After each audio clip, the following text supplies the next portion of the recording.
Hi, guys. Ew. Ew. Ew. God, that was disgusting. Anyways, hi. God, today, I'm very excited to be talking to you today. I don't know why. I'm just like extra happy to be doing this week. I always am very excited, but I'm just a little extra excited today. I don't know why. I'm fresh out of therapy as of like an hour, not even an hour ago, actually, 20 minutes ago. And I'm feeling good. Did a little reflection, unhashed a couple of necessary things. And if you've never tried therapy, I really, really highly recommend it. I've been in therapy since I was like 8 years old. And I love it. I know a lot of people who have had bad experiences with it. Just like, they've had a bad therapist, or their therapist ghosted them, or they're just like, they didn't like it because of the therapist, not because of therapy itself, which often whenever a therapist is bad, it like makes you hate therapy. But I'm telling you, when you find like a good therapist, you're like, holy shit, this is awesome. This feels awesome. This feels really, really great. And I mean, I've been with my current therapist for definitely, if not 2 years, going on 2 years. I love her to death. And I feel like this is the first therapist I've had that I've found that I actually like feel a change in myself, like a good change. So that's so exciting. And I mean, it's not January anymore, but like you could still start a New Year's resolution. Just call it a new month resolution or a new week resolution. I think that's, you don't need like a new year to like start something new. I've always found that so weird. Just like we dedicate only the beginning of a year to like better ourselves. Like we need a reason for like the clock to strike midnight in a new year to change for us to like start going to the gym or like try new things, like, or stop smoking or like whatever. It's just like, I don't know. There has to be like some kind of psychological reason behind that because I've just never understood it. But that's just, I don't know. I just found that very, I find it very interesting. So this week, it's going to be one of those weeks, guys. I have a lot of different things to talk about, so I'm just going to compile it all into like one episode. Like I don't have, you know how like I'll have, oh, this week I'm talking about Harry Styles. This week I'm, talking about the pros and cons of whatever. And the whole episode is basically about that. Not today. Nope, not today. Today I have a bunch of little stuff I want to talk about that wouldn't fit in one, like wouldn't make a whole episode. So I just want to talk about like little things. And if I know some people like them, some people are like this. I like whenever an episode has a topic, completely fine. But I want to talk about these things, and I would rather just put out one of these than like nothing at all. I have, let me tell you something, guys. This list is just absolutely not related to each other, borderline at all. I said it in the last episode, but I'll say it again since it's towards the beginning, and sometimes people, like when I start doing the outro, some people click off, which is totally fine because I do that when I listen to podcasts too, so totally fine. Next week, I have something really, really exciting coming out. It's a big deal for me personally. Like I've said many times in the past, this podcast is kind of just like a passion project for me. I never have had the goal of like this blowing up, becoming famous. I honestly don't know if I would handle that very well. I've talked about this before where I could not be famous. I wouldn't survive under that spotlight. So this has always just been like if nobody listens, that's fine. Like it doesn't matter to me because I'm doing this kind of like for myself because it's something that I really like to do. And so when people listen to it, I'm like gobsmacked just absolutely flabbergasted because it's like, oh my God, you're listening to it? Thank you so much. Like, it means a lot to me. And so I get so giddy whenever like my closest friends are like, oh my God, I just listened to this week's episode. I'm like, oh my God, thank you so much. And they're like, yeah, of course. Like, I love it. And I'm like, I never imagined people like it. The craziest thing about it is that like people take time out of their day to like, people take like an hour out of their day to like watch and listen to me. That is like the highest form of flattery, I think, in my opinion. It is the nicest thing. And so anyways, yeah, something I'm really, really excited about is coming out next week. So if you're not already following the Instagram, it's at Argue with the Wall, but the with is a W, because, someone else already took the Argue with the Wall and the with is a with. So that's that. That's where that will be announced. And I'm really excited about it. I've worked really, really hard on it. And I'm really excited to talk to you guys about it. So stay tuned for that. So anyways, lately I've, this isn't even lately. This is just like, I've been doing this for a really long time. So what I do is whenever I go to bed, I like to just watch some mind-numbing TV. So for the longest time, that was New Girl. I've rewatched that show so many times, and it's my favorite show. And since I've watched it so many times, I don't like really need to pay attention to it. It's kind of just like something to have on the TV, kind of background noise. That's something I'm like a child. I need my fan going. I've always needed a fan just in terms of like background, or no, like I needed air flowing. And now it's become like a noise thing. So I've become one of those people. It's not a noise machine, it's an actual fan. So it's like a 2-in-1. But I have my ceiling fan going and like a stand-up fan, like an oscillating stand-up fan. So that's really fun.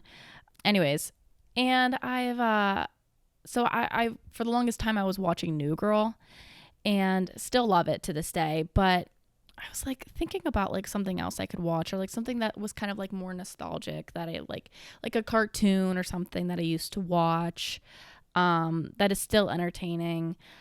And lo and behold, I was like, oh my God, you know what I haven't watched in so long? Gravity Falls. I loved that show. And it was like a little spooky. Like, it's the perfect amount of like adult and children show combined. It's amazing. I love those kind of shows. Another one is like SpongeBob, which is arguably more adult than it is child, but whatever. And this isn't even really like a child show because it was on Disney XD, which was like, I think for like 13-year-old, 14, 15-year-olds. But I've been watching it at night, and I realized that like I never finished watching the show. I finished it, watched the last episode, wanted to start crying, and I was like doing my research. I was like, oh, this voice sounds really familiar. One guy from like Rick and Morty, I think it's Rick, who is the voice of like the one character on Gravity Falls. He was also like a character on Adventure Time, just like this very memorable voice. And I was doing more research, and one like Reddit page said that there's like these hidden ciphers, or like not really hidden, but they're at the very, very end of the episode during the credit roll. And the creator Alex Hitch, I think, or Heish maybe, or something like that. He puts these like codes at the end of the episodes in the credits, and it's like Caesarean, like, or I don't even fucking know. It's like real coding. It'll be like different numbers, or it'll be letters that correlate to a different letter, and you have to like decipher it and stuff like that. And obviously I was like, I'm not gonna go back and do this myself. So obviously I went online and looked at it, and I was like, it's so genius, because these hidden messages at the end of the episodes kind of give hints at future episodes or like the next episode. like, for example, the one would be like, Stan is not who he seems, or like he is not, the man in the basement is not who he seems, and stuff like that. And then like later you find out like who this guy really is. And so it's like actual, like, it's like a little word hunt. And I mean, the whole show is based off of mystery and secrets and stuff like that. I think it's just one of the most genius Disney shows ever created. It's just like, I know it's a Disney show, but it's like a Disney XD show. It's like, it's really like an adult animation show, just without like swearing like Rick and Morty is. But like, it is such a, just a fantastic show. And why I'm bringing this up is because I had gotten to season 2, which I think I had, I had gotten to the point where I was like maybe a little too old to watch it. And I just like started watching, other like teen shows like Vampire Diaries and stuff like that, and Teen Wolf. And so I never got to watch season 2. And I was like, oh my gosh, this is so exciting. But I started from season 1 just to like do a little refresh. And I'm watching season 2, episode 1. It was like called Scarioki, because something like karaoke, little play on words. And I'm watching it, and their uncle, for those of you who are not familiar with the show Gravity Falls, it is about these 2 twins, Mabel and Dipper, and they're like 12 in the show. And they are from California, but they go and visit their uncle, their great uncle, in Gravity Falls. I think it's Oregon that it takes place. So basically, they're living with their great uncle, and they call him Grunkle Stan. And it's a mysterious town. There's like a lot of lore behind it. But so yeah, that's basically what it's about. And so I'm watching this first episode, and they're fighting monsters and this and that. And Grunkle Stan comes to the rescue. And I'm like, oh my God. It was probably like midnight when this is happening. And I'm like laying in bed, and I'm like, I like paused it, and I literally think I said out loud, like, there's no way. There's no way. And so I press play, and I'm continuing to watch Grunkle Stan fight crime. And I'm like, why is this doing it for me? There's no way. There's no way I find Grunkle Stan attractive right now. And turns out I'm not the only one, because I Googled it because I wanted to like go back. Like a couple episodes later, I was still thinking about it, and I was like, that maybe it was just like, maybe I was just seeing things. It was midnight. And I go online and to like look at the pictures like of that scene in that episode, and I'm like, no, that is doing it for me. That is. God, there's just no reason I need to think, like, out of all the, like, oh, whenever you say like who's like Hercules, like from the movie Hercules, oh, he's attractive, or Meg from that movie, they're attractive, obviously. But like Grunkle Stan wasn't animated and designed to be attractive, but there's something about that scene specifically. Not every episode, most of the time I don't find him attractive, but there was something about it. He was like a little like scuffed up. His hair was like a little scuffed up, and he had like his 5 o'clock shadow, and I was like, oh my God, what? Like, it's just, I was like, there's just no way. I think I literally said out loud, like, there's just, shut up. Why is this doing it for me? God. It's those who get it. But whenever I looked it up online, there was like a whole fandom lore about Grunkle Stan. And then I was diving deeper, and there was like fan fictions of like, then there were like fan art of Dipper and Maple like as real humans, and I was like, okay, I've just entered some form of fandom that I didn't know existed, and that I kind of don't want to be a part of. I think, I'm all about fandoms. We know this. Taylor Swift stan, would die for her. But I just happened upon this deep-rooted group of people who follow Dipper and Mabel, and it got a little out of hand. So I was like, I'm going to politely and respectfully exit this tab from my phone and never open up that again. That was too far for me. But clearly thinking Grunkle Stan is hot isn't too much for me. So I'm not quite sure where my priorities, where they land. But I know for a fact it stops somewhere around Mabel and Dipper being real human beings and there being Dipper and Wendy fan fictions. I just thought I'd really I needed to get that off my chest. Not quite sure what that says about myself, but that's fine. So last week I said, whenever I was recording last week's episode, I was talking about how my birthday was the next day. And it was. And so I turned 23. I am now a 23-year-old woman. And I'm 23. I'm not going to get too deep with this because it's really like, I'm not like old or anything. I feel like being 23 is just such a weird age because it's like you're still young, but you're not old enough where people are like, oh, or like you like, do you ever want to get married? Even though I still get that because I'm a woman, and that's just like, I've been getting that question since I was like 18. Like my sister, for example, she is 26. And that's kind of the age where it's like, where I feel like the average person either gets engaged. At least, I don't know if that's a statistically correct thing, but in my area in which I live, that's pretty standard. And I just think that 23 is just such a weird age because it's like you're not in college anymore, probably. You might be, but probably not. And you might you probably don't have like 2 years of a job under your belt if you took the college route.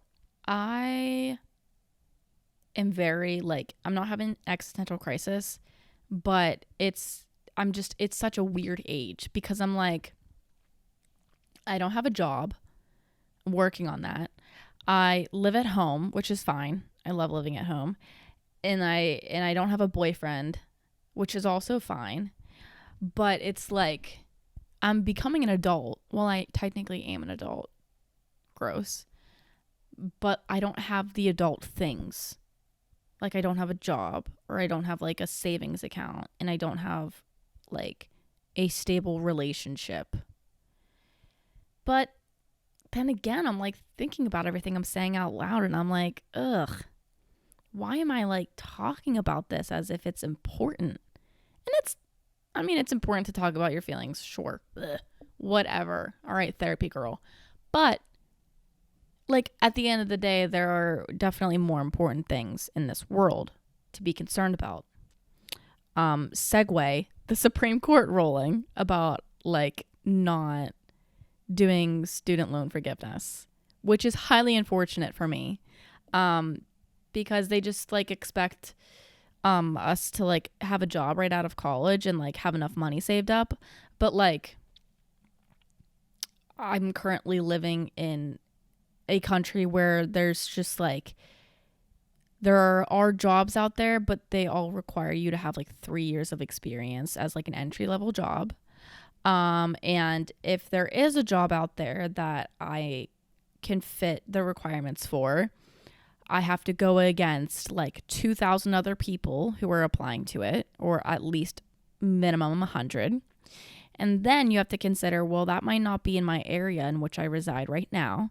So then that means I would have to move if I even got the job. And that's a big if. And I don't have money to move. And if you're fortunate enough, like, sometimes jobs will do relocation assistance, or like your family will help you. But not everyone is that fortunate. And then you're like, okay, well, I can't even accept this job because I can't even afford to move over there. And so it's like this system that's just not helpful. So it's like, yeah, I've been graduated for about 6 months, but I that doesn't mean like I have a job, you know. Oh, Lily, you could have gotten a part-time job. Yeah, you're right. You're not wrong. I can tell you that much. And that is on me. I should have done that. But still, that doesn't excuse, like, even if I did have a job, even if I had a fucking part-time job, I don't have like $700 just to wipe my ass with. So I got to figure out some loopholes or something. I got to do some research because I don't know what is going to happen whenever they're like, hey, you need to pay us $200 right now every month for the rest of your life. How about no? How about we all just like don't pay it? You know, I don't know. I just keep seeing that on Twitter a lot, and everyone's just like, oh, this isn't funny, but like we're just gonna cope with this through humor.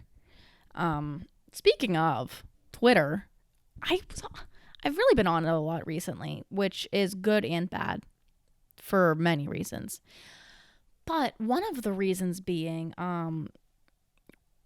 that not like one of the reasons being, but like one of the things that I saw, which I thought was like kind of a joke, because I never know like who to trust on Twitter, obviously. But I kept seeing it everywhere, and I was like, oh fuck, is this true? Apparently, Elon Musk, which fuck that man, is like, obviously he's in charge of Twitter now, unfortunately, because he's making it like this whole like money business. Because now, I mean, I'm sure all of you know about this, but if you don't, you have to like, he took away everyone's little check mark thing, like little blue check mark thing, I'm pretty sure. And if you want it, you have to like pay, like you subscribe to have a verification. So like any buster could have a verification sign, compared to like before where you had to have like, there were requirements. I know for like Instagram, you have to like, anyone could be, but you have to have, I think, a certain amount of followers, or maybe not. And you have to have like a few articles like written about you, or like something, like be some kind of credibility. So there's some kind of, not like, you know, not just any Joe Schmo could have a verification sign on Instagram. Now on Twitter, you have to like pay to do that. Now what he's doing is that there's going to be a Twitter limit. Like you can only read, if you don't want to pay, it's like 600 tweets you get for free, and that's your daily limit. And at first I was like, oh, you know, he cares about how much we're consuming and like wants us to, you know, not be on our phones all the time. But then I was thinking, I was like, why would you not, as like the app owner, the company owner, why would you not want people to like be on your app all day? Like that's good for business, right? Because I was like, you know, Twitter, no, not Twitter, TikTok, you'll scroll for so long and then they'll be like, oh, tired thumbs. I'm like, yeah, but then you could just swipe it away and keep going. Like they don't really care that much, but they're just like saying that they care. But I was like, Elon is like, oh, he really cares about our mental health and how much media we're consuming. No, because then I looked again and it was like, but if you want to get 1,200 tweets daily, you can pay $11 or whatever the fuck it is. And then if you want unlimited, you can pay this much a month. What the fuck? That's capitalism at its finest, let me tell you. Like, I want to try and see if I can find, like, what the details are. So, verified accounts can read 6,000 posts per day, while unverified accounts can read 600 posts daily, and new unverified accounts can read only 300. So, if you just make a Twitter, you're basically punished, which is so stupid. Like, you're punished for creating a new account because it's like, oh, I can only read 300 a day. You know how many tweets I can read in a day? Because I'm not reading every single one of them. I'm scrolling past 50% of them. Like, what do you mean read? Like, does that just mean scroll past? Or do I actually have to click on it? Because that's a different story. You know how many people get like news updates through Twitter? A lot of people, including me, like Taylor Swift updates and stuff like that. Or people actually get like real news updates. People use Twitter as a means to like connect with their audience and be like, hey guys, new episodes out, new chapters out, like whatever it may be. And he just said, fuck that shit. Wait, so now this one's saying, who am I supposed to trust right now? Because this one's saying users will be allowed to view, verified Twitter users will be allowed to view 10,000 posts daily, while new unverified accounts get 500 under the new limits. To address extreme levels of data scraping and system manipulation, we've applied the following temporary limits. Verified accounts, that's what it was originally, and then he changed it. So it's 10K for verified, 1K for unverified accounts, and 500 for new unverified accounts. Then he said rate limits increasing soon to 8,000. Increasing? Oh, okay, I see what he means. So that's what it currently is now. So if you're verified, which, hey, actually doesn't even matter now at this point, it's 10,000 and then 1,000 and then 500. But here's the thing, like, so I guess you don't have to pay, but if you're verified, that means you're already paying. So there isn't even an unlimited option. It's just, you're just fucked. So this is really just a great explanation of like, if you have money, you already have a privilege. This is just like data scraping. I mean, I'm not like a tech junkie, but I can tell you right now, I don't know what the fuck that is. And it sounds stupid.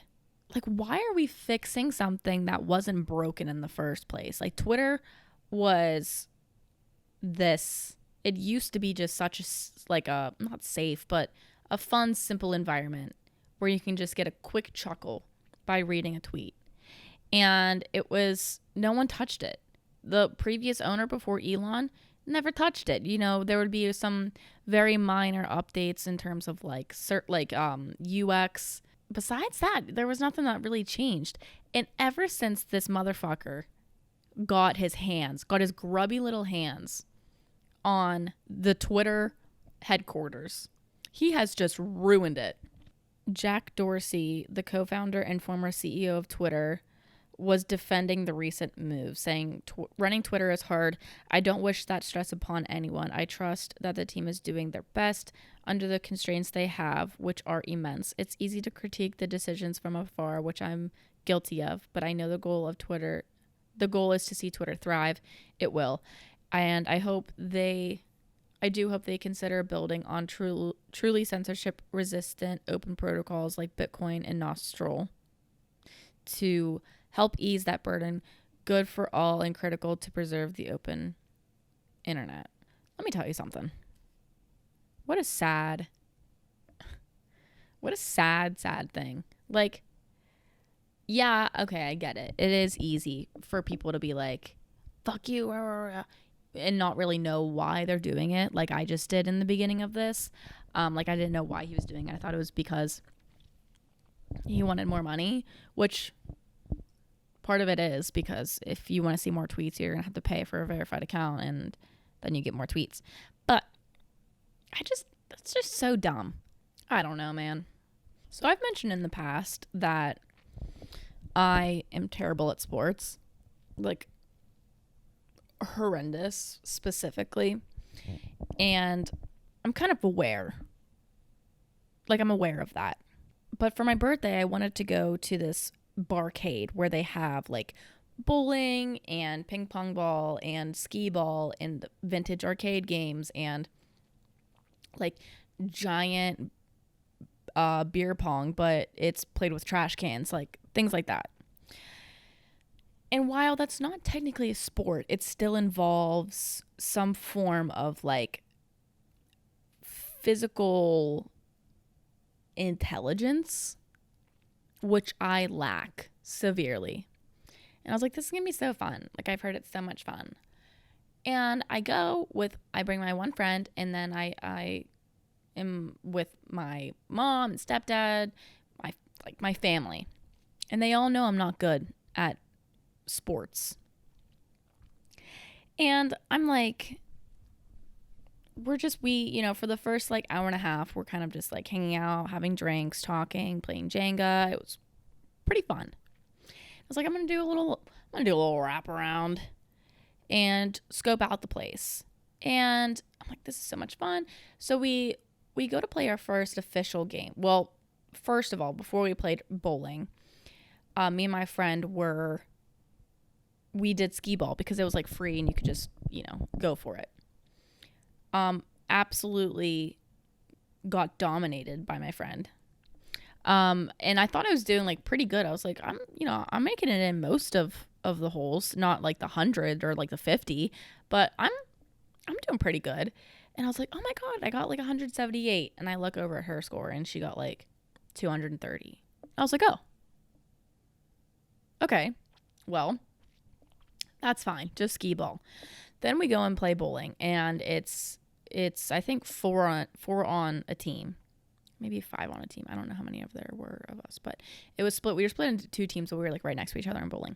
And it's like not traditional bowling. It's like, old vintage bowling where like the pins are on strings and like the bowling balls are just like little guys. And at first I was like, on my team, I was like kind of winning. I was like, this is awesome. But somewhere along the line, things went downhill really, really quickly. I think my score ended up being like 78 or something like that. Like I didn't even reach like the 80s or 90s or something. And I think almost everyone was at least in the hundreds or like the high 90s. And I was like, guys, it's my birthday. And they were like, yeah, you're fine. Ha ha ha. And I was like, ah. Like, I'm not like a sore loser because I already, whenever I do something, I usually just expect I'm going to be the loser, which is fine. I'm used to it. I used to be really upset about it, but honestly, at this point, it's just become a personality trait of mine. But later, when we were playing like the giant beer pong with the trash cans and like one of those soft dodgeball things that you used to play in gym class, I was terrible at that because it's basically basketball where you have to like shoot it into a hole of sorts. And you might be thinking, well, wouldn't that be easier because the holes are bigger than beer pong? Yeah. Yep. That was my thought as well. Until we were the losers in the loser bracket. And later it was like me, my friend, and then against my mom and my stepdad. And I was like, we were losing big time. And I was like, are you guys not going to let me win? Like, it's my birthday. And my mom was like, hell no. I was like, oh my God.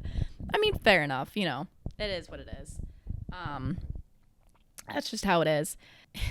My sister was like, you're not a 5-year-old, you're 23. Like, we don't need to let you win. And I was like, well, I mean, go easy on me.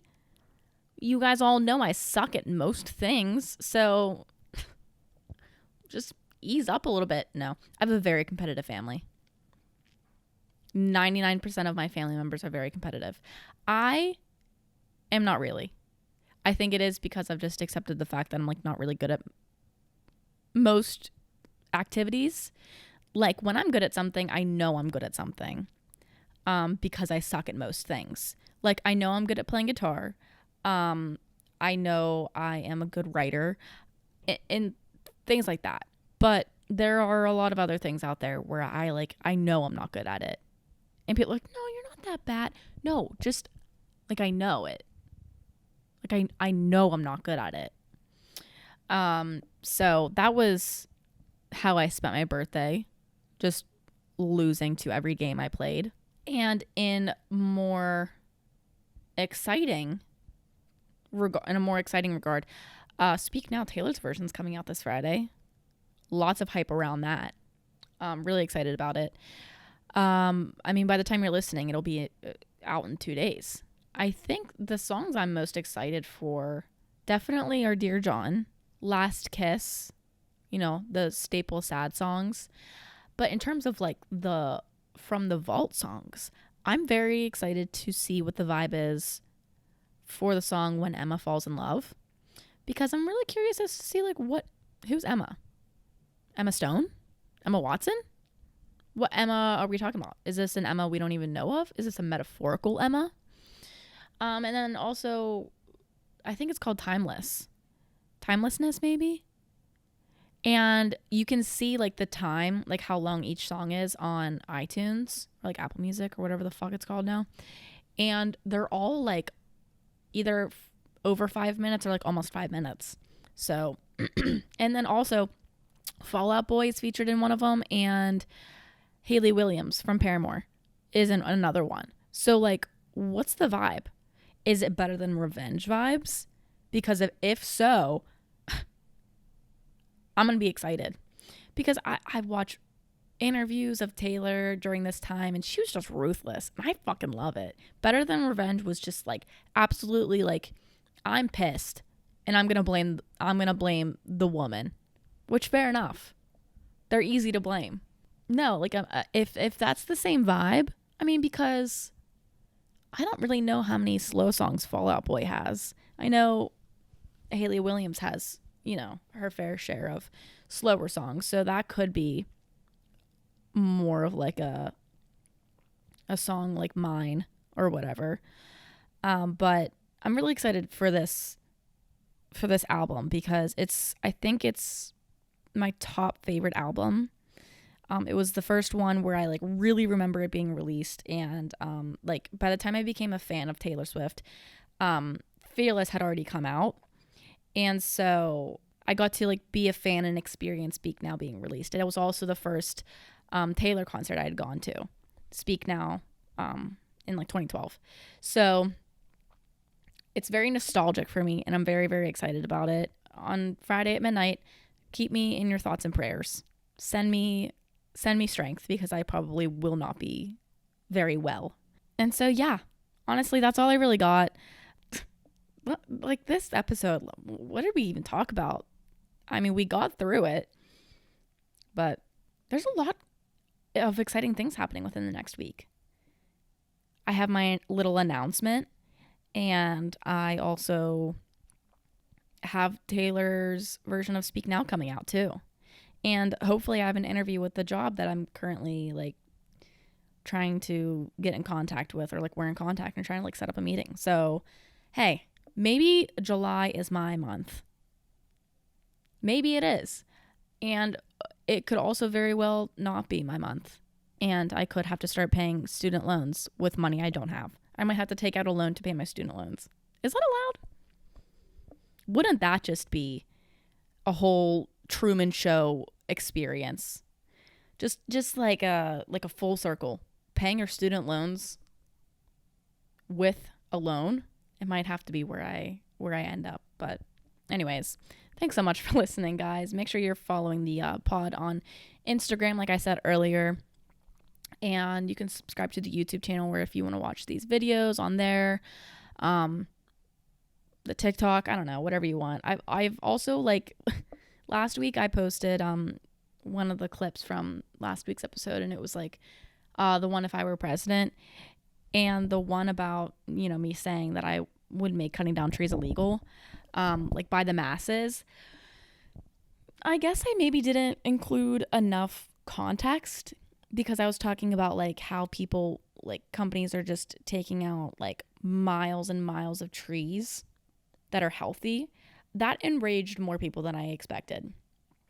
People were just brutal in that comment section, and I was like, I was not expecting that response. So and that's been happening a little bit more frequently than I prefer. I like I said in the beginning of this episode, I don't want this to become a huge thing. I enjoy it just kind of being a niche, small podcast. And so I think I'm going to cut down on the social media posting, because not that it really, made me upset or anything, because it's like, I don't really care what they have to say, especially if it's just like being mean. But I was like, we're just gonna, just to avoid exposure and like ignorance in my comments, I'm just gonna dial down the social media posting for a little bit. So yeah, that was a brutal experience. I like woke up and I had like a shit ton of notifications, and I was like, oh God, what happened? And I was like, oh, this enraged like 7,000 people. I was like, I had to like actually, this was the first time I actually had to delete some comments because they were just so mean. And I was like, I don't want that on my page. It was crazy.